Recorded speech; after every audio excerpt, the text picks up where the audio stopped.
মেয়েটা থাপ্পড় খেয়ে দূরে সরে গেল না, বরং অবাক করে দিয়ে আমাকে জড়িয়ে ধরে কাঁদতে লাগলো। মেয়েটা সেদিন বলেছিল না মারতে, তবুও কেন মারলাম আমি? মেয়েটার কান্নায় আলাদা একটা মায়া আছে, শুধু সুন্দরী না, পৃথিবীর সব মেয়েরই আছে।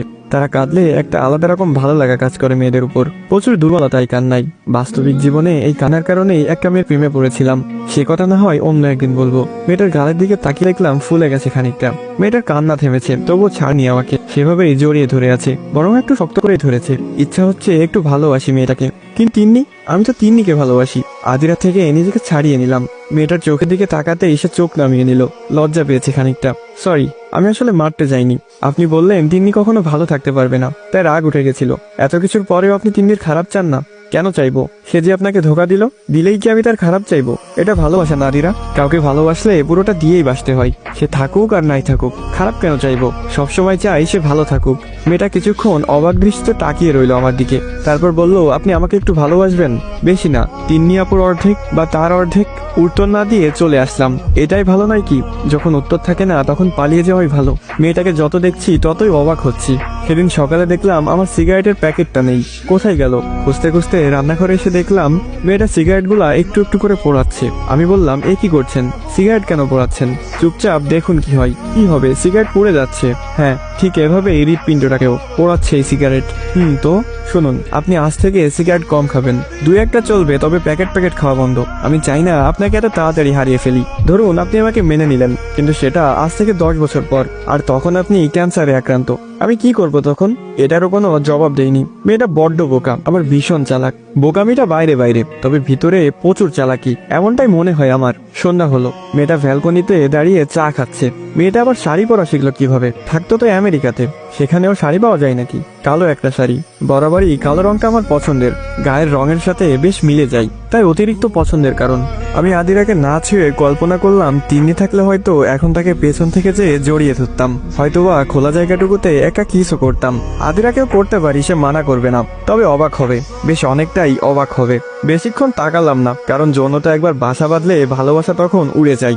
মাথায় থাকে না স্বাভাবিক কণাগুলা, তখন পুরো পৃথিবী জুড়েই শুধু নারীর দেহ আর যৌনতার ঘ্রাণ ভাসে। সামনে সুন্দরী বউ, পেছনে দাঁড়িয়ে থাকা ছেলেটা কখনো ভালোবাসা নিয়ে ভাববে না, অন্তত বাঙালিরা তো কখনোই নয়। বাঙালির স্বভাব হলো ধরতকটা মার পেরেক। আমিও ব্যতিক্রম নই, তবে আমি চাই না এমন কিছু হোক যার কারণে পরে আফসোস করতে হয়। নিজেকে সংযত করলাম, ফিরে আসলাম রুমে। আপনারা কখনো খেয়াল করেছেন গোলাকৃতির মুখে সাদা চশমা বেশ মানায়, বিশেষ করে মেয়েদের। সাদা চশমা আর গোল মুখ যেন একে অপরের জন্যই তৈরি। মেয়েরা লম্বা মুখে চশমা পরলে যে ভালো লাগে না তা না, তবে ততটা ভালো লাগে না যতটা একটা মাঝারি গোল মুখে লাগে। আদিরার দিকে তাকালে যে কেউ মুগ্ধ হতে বাধ্য। মাঝারি গোল মুখ, দূর থেকে দেখলে গোল মনে হয়, কাছে গেলে কিছুটা লম্বা লাগে। আমি বহুবার তিন্নির প্রেমে পড়েছি এই কারণে। আজ আদিরার প্রেমে পড়তে ইচ্ছা হচ্ছে, কিন্তু তিনি যে পিছু ছাড়ছে না কিছুতেই। প্রতিটা সেকেন্ড করে করে খাচ্ছে আমাকে। সারাদিন যতই দূরে থাকি, রাত হলেই এক বিছানায়, মাত্র কয়েক ইঞ্চি দূরে শুয়ে কেউ আমাকে ভালোবেসে যাচ্ছে গোপনে, আর সেটা আমি জানি, তবুও কিছু বলতে পারি না। মাঝে মাঝে প্রচন্ড খারাপ লাগে আদিরা মেয়েটার জন্য। আমি চাইলেই কি পারি না মেয়েটাকে হাসি খুশি রাখতে? সত্যি কি পারি? যদি পারবোই তবে কেন করছি না? ও হ্যাঁ, তিন্নি, মেয়েটাকে ভালোবাসতাম, সে তো চলেই গেছে, তবে আমি কেন এই মেয়েটাকে কষ্ট দিব প্রতিনিয়ত? হ্যাঁ, এগুলো আমি ভাবি, তবে দিন শেষে আদিরার দিকে তাকালে সেই তিন্নিকেই দেখি আমি। মেয়েটার স্মৃতি যে পিছু ছাড়ছে না কিছুতেই। কিভাবে ভুলে যাব তাকে? কোনো উপায় আছে কি? পাশ থেকে মেয়েটা চিমটি কাটলো, ব্যথায় উফ করে উঠলাম আমি। মেয়েটা আমাকে নিয়ে খেলছে, খেলুক, আমি বরং কিছুটা ঘুমাই। মেয়েটা আর কিছু করলো না। এরপর থেকে প্রায় রাতে খেয়াল করতাম আদিরা আমাকে প্রচন্ড জড়িয়ে ধরে ঘুমাচ্ছে। আগে উল্টো হয়ে ঘুমাতাম, আমার পিঠের সাথে মেয়েটা ব্যথা পেত, তাই এখন তার দিকে ফিরে ঘুমাই। বুকের সাথে পারলে মিশে যায় মেয়েটা। মাঝে মাঝে ঘুম ভাঙলে খেয়াল করি মেয়েটা কেঁদেছে, কেঁদে চোখ মুখ ফুলিয়ে ফেলেছে। আমি দীর্ঘ নিঃশ্বাস ছাড়ি। এছাড়া আর কি করব? আজ রাতে হঠাৎ তিন্নি বলল, একটা কথা বলবো, রাগ করবেন? কি কথা? তিন্নি বলল, আগে বলুন রাগ করবেন কিনা। রাগ করার মতো কথা হলে রাগ তো করবই না। থাক, তাহলে বলবো না।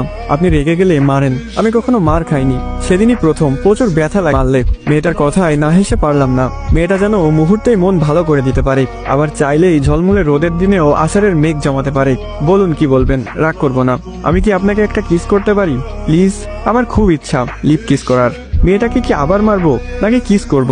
মনে হয় এবার ওরা দুইটা চর বেশি মারা উচিত। আসসালামু আলাইকুম গাইস, কেমন আছেন সবাই? আশা করি সকলে খুবই ভালো আছেন। তো এখানে শেষ হয়ে যায় বেলি ফুল পর্ব 3। যদি নেক্সট পার্ট লাগে তাহলে অবশ্যই কমেন্ট করুন, কারণ আপনাদের প্রতিটি কমেন্ট এবং লাইক আমাকে পরবর্তী ভিডিও বানাতে উৎসাহিত করে। তো ভিডিওটি কেমন লেগেছে সেটি অবশ্যই কমেন্ট করে জানাবেন।